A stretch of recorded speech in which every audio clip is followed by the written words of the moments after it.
People use the word victim so much, and I don't really think we spend a lot of time really unraveling the idea. But if I said to you, Jay, how you doing today? And you said, well, I'm really upset because of this person or this circumstance or this condition in my life, then what we're saying, this is not conscious. This is an unconscious program. What we're saying is somebody out there is actually controlling the way I'm feeling and the way that I'm thinking. So if something out there is controlling your feelings and your thoughts, you're victim to whoever, whatever that is. Now, here's the challenge. The challenge is when things go really well, then you are feeling really good. But when things aren't going very well, then you're feeling pretty bad. So then the end result of that is that many people then become unconsciously reliant on something out there to change how they feel and hear. But if they don't understand that they're creating reality all the time, and they're living in lack, in unworthiness, in separation for their whole entire life, waiting for the event to happen to take away their lack or emptiness, well, they'll spend their whole entire life wishing, wanting, waiting, hoping. And so then that creates further separation from things changing. So then the idea then is to turn that battleship around. Is it possible then that the way you think and the way you feel can begin to produce effects in your outer world? Now, that isn't something that you swallow in one bite. It's a process of gaining knowledge. It's a process of practice. It's a process of experience. But once you start seeing those synchronicities, those coincidences, those opportunities that start to fall into place because you're experiencing change in your outer world, if you're doing the work, you're going to start paying attention to what you're doing inside of you that's producing the effect outside of you. And once you correlate the changes of what you're doing inside of you with the effect you produced outside of you, you're going to pay attention to what you did and you're going to do it again. And all of a sudden, you're going to start believing more that you're the creator of your life and less of the victim of your life. So if your thoughts and feelings somehow have an effect on your outer world, and you're reacting to the same people at the same place at the same time in the same circumstances, then you're actually reaffirming the same reality because you're thinking equal to everything that you know. So that in order to change that, we have to begin to be greater than our environment. And a being is how we think and feel. So when people begin to practice this, they're not so quick to give their power away to the person or condition in their life, because the stronger the emotion you feel from some problem or condition in your life, the more altered you feel inside of you, the more you pay attention to the cause. Well, where you place your attention is where you place your energy. So you're giving your life force, you're giving your energy away to that person or problem that you could be using to heal, that you could be using to create a new future. So then teaching people then how to self-regulate and find the present moment and settle their body down from those unconscious programs or those emotions that they're conditioned to. That's the work. And so then when you start lowering the volume to those emotions and you're doing the work and mastering yourself in some way, as you begin to change your emotional state, you're not going to be thinking about that person or problem, and you're going to begin to take your power back. And it literally begins to build a person's own electromagnetic field. Now, they have energy to heal. They have energy to create a new future. If you think that your thoughts have something to do with your future, just from a theoretical standpoint, that your thoughts create your destiny, and you think 60 to 70,000 thoughts in one day, and 90% of those thoughts are the same thoughts as the day before, well, then your life isn't going to change very much as long as you're thinking the same way. And those same thoughts lead to the same choices. The same choices lead to the same behaviors. The same behaviors create the exact same experiences, and we anticipate the same feelings or emotions from those experiences, and those emotions are the payoff that drive our very same thoughts. Well, our biology, our neurocircuitry, our neurochemistry, our hormones, and even our gene expression will be equal to how we think, how we act, and how we feel. And how we think, how we act, and how we feel is called our personality.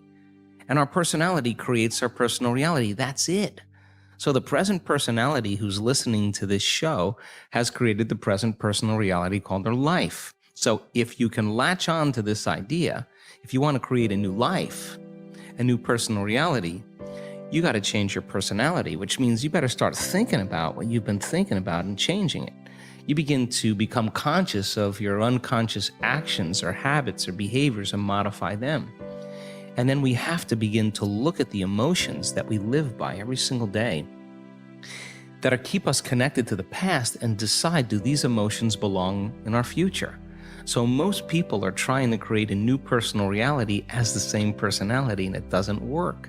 You literally have to become someone else. So the principle in neuroscience says that nerve cells that fire together wire together. You keep thinking the same way, making the same choices, demonstrating the same habits, creating the same experiences that stamp the same networks of neurons into the same patterns, all for the familiar feeling called you. And you do that for 10 years on end. You're going to begin to hardwire certain patterns in your brain that becomes your identity. And by the time we're 35 years old, it kind of becomes fixed, right? And psychology used to say that you can't change that, but we now know that you can.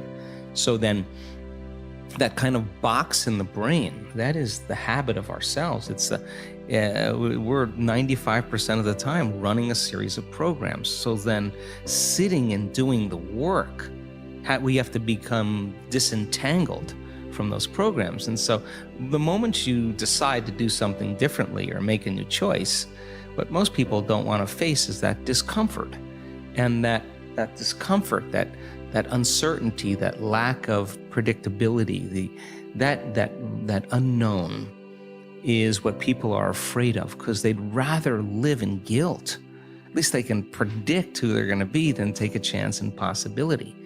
So when a person begins to understand this and you say, well, how long have you been this way? And they say, I've been like this for 35 years. And you say, why 35 years? Because 35 years ago, I had this one event. Well, the stronger the emotion you feel from the reaction from that event, the more altered you feel inside of you, the more the brain narrows its focus and freezes the image and takes a snapshot. And that's called a memory, right? So then forget the memory. Just overcome the emotion, because it's the emotion that keeps you anchored to the past. So that sounds really good theoretically, but when you step out into that unknown, into that void, the body really is in a habit. And when a habit is when the body becomes the mind. Or if you're thinking about that past event and it's producing an emotion, well, you need an image and a feeling to start the conditioning process. So the body's either conditioned into the familiar past or it's hardwired in the predictable future, because it wakes up every single day and runs through the same series of routine actions. So the present moment then becomes the unknown. When people start feeling that discomfort, Jay, they'd rather get on their cell phone and call someone, or get up and say, I can't meditate, or, I have too much to do. They excuse themselves. They return back into that familiar feeling, because the body's actually telling the brain. A habit is when the body becomes the mind. So the body's stepping out into the unknown and says, ooh, I'd rather feel guilty. I'd rather feel unhappy than be in this discomfort. So then, at least then when they return back to that familiar feeling, then they feel safe. So they step out in the unknown and the body starts influencing the mind, saying, you can start tomorrow. You're too busy. It's your mother's fault. It's your culture's fault. And I don't have enough money. This isn't going to work.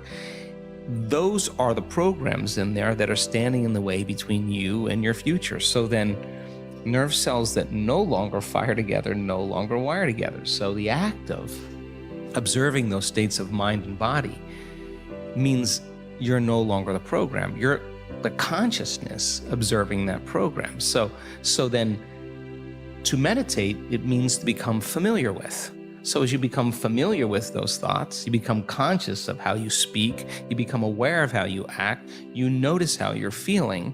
The more conscious you become of those unconscious programs, the less unconscious you'll go in your waking day. Why? Because it's not enough to just have a great meditation and get up and get on the freeway and get in traffic and getting stressed.